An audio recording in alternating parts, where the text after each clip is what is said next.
I was trying to like hear and understand everything they were talking about, those that are dealing with albinism. And I was overwhelmed by just the rejection.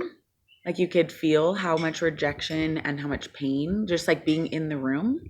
And when we started to pray for them at that point, one of the ladies I prayed for, she was asking for prayer for finances and things. And so as I was praying for her, but I could see like the hindrance for her finances and having a job was because she's albino. And so, I mean, I don't think that takes like a big leap to get there. But as I was praying, I just felt like the Lord was having me pray that people would be able to see her, actually be able to see who she is. And so I started to say, I see you.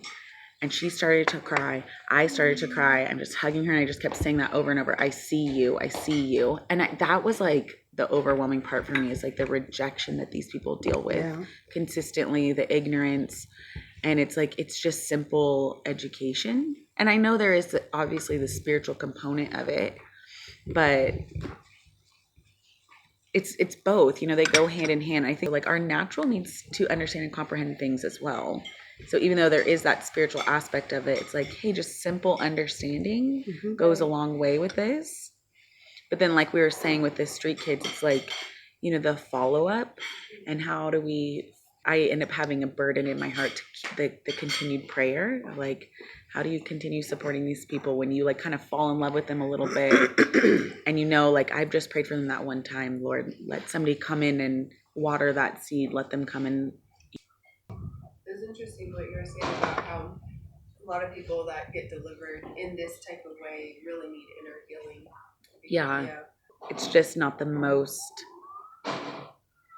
effective way of deliverance. Yeah. And then I check myself because I'm like, well, Jesus just like instantly spoke to somebody and like they're free. Yeah. But I think at least what I've read, like in the Greek, that word sozo is like save, heal, deliver, preserve.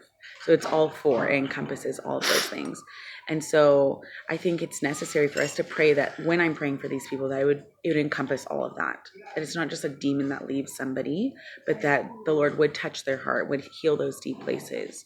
Like the word of knowledge I had when he was asking us, like, you know, what are you seeing?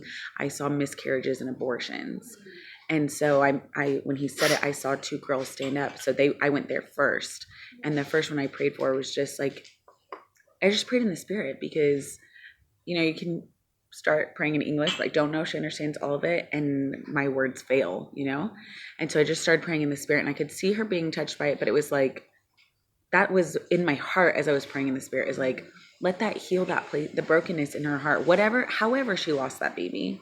Let it heal that brokenness in her heart and in her womb. And just that, you know, there's not a baby in her arms when she thought there would be for whatever reason.